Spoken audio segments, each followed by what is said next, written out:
Thank you all the viewers for taking time out to watch my videos. Special thanks to those viewers who have subscribed to my channel and liked various videos that I have made on social auditors module till now. Let me tell you all that I have already made more than 10 videos. You can see that on my channel. This time I'm again having this video in front of you which has got 10 questions related to social audit and social auditors, which is chapter 5 of the module.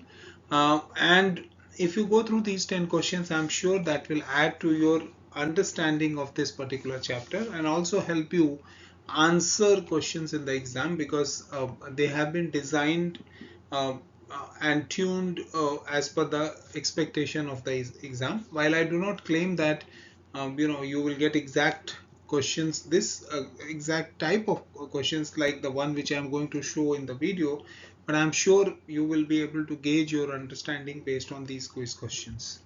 So let me start with the first one, which is about which of the following audit evidence is based on comparisons, calculations, and relationship between various pieces of information derived by the auditor. So it's very apparent that we are talking about comparison, calculations, and relationships. Uh, that makes answer very apparent.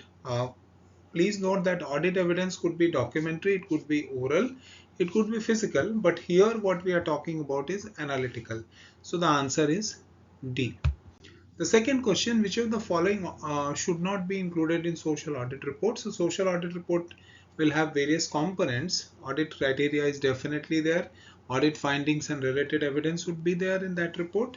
Audit conclusions would be there, but financial implications of audit won't be distinctly separately available, right? So the answer is D. We move on to question 3. Which of the following challenges related to social audit can be reduced by hiring the services of a qualified professional? Remember, you will need qualified professional to analyze certain things and work on your behalf. Every time you may not be able to carry out audit on your own. So which is the area that you would like their services for? So it's very obvious that it would more it would be more relevant in context of capturing socio-economic impact, and that becomes the obvious answer, rather than capturing softer data, traceability of stakeholder group, and overclaiming of impact. So the answer obviously is B here. Let us move on to next question, where you have got three options that who can be eligible to be a social auditor as far as the educational qualification is concerned, and you can see there are three options here. First is that if you are a postgraduate from recognized universities with a minimum of 2 years of experience in the development sector, you can become a social auditor. Graduates with universities recognized from by UGC, minimum 5 years. So postgraduate 2 year, graduates 5 year, and we are trying to find out, remember, which one is correct. So cost and management accountant or any other person with suitable accreditation with a minimum of 6 years. So all these three options have been given to you. Which one is right? So obviously only the third one is right. The first and the second are incorrect. If you are a postgraduate, you will need 3 years of experience. If you are a graduate, you will need 6 years of experience.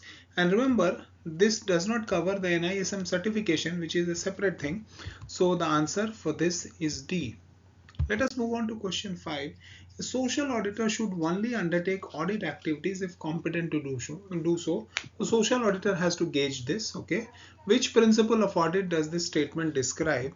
This obviously describes the principle of integrity. So social auditor has to basically take this call. We move on to question 6. How many thematic areas have been identified by ICI for social audit standards? So, of course, ICI has identified SAS 100 to SAS 1600, which makes the total number as 16. So, SAS 100, 200, 300, 400 up to 1600. So, it's basically 1 to 16. So, it becomes 16, as the total number.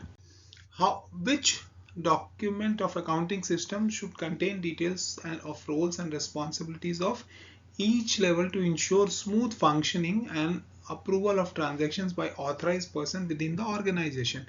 So this is kind of apparent from the options that we can see. It cannot be IT control manual, it cannot be cost center detail, it cannot be chart of accounts. So it's the delegation of all authority matrix or metrics, and so the answer is C. Which one is correct? Again, you may get such questions. Which of the below mentioned statements are correct? On-site activities are performed at the location of the client.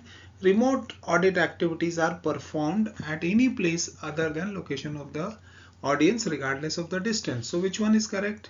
A, which is only one, both 1 and 2, neither 1 or 2, or only 2. So the answer here would be both 1 and 2. We move on to question number 9, which is also there in the book, which is NISM chapter 5 only. So this is something which I have not created at all. This is on the book directly, but very relevant question. Both quantitative and qualitative indicators are important in case of which audit? Compliance, operational, financial, or social? The answer is social. And the last one, which is also there in the book that you can see, dash dash dash, is the rational method for reaching reliable and reproductive audit conclusions in a systematic audit process. What does this talk about? This talks about evidence-based approach. So evidence-based approach is the rational method, and it helps in reaching reliable and reproductive audit conclusions. Now that I have taken you through 10 questions, I request you once again to like my channels. You can subscribe to the channel, and you can like the video also. Please do that and write to me on healthofmywealth@gmail.com.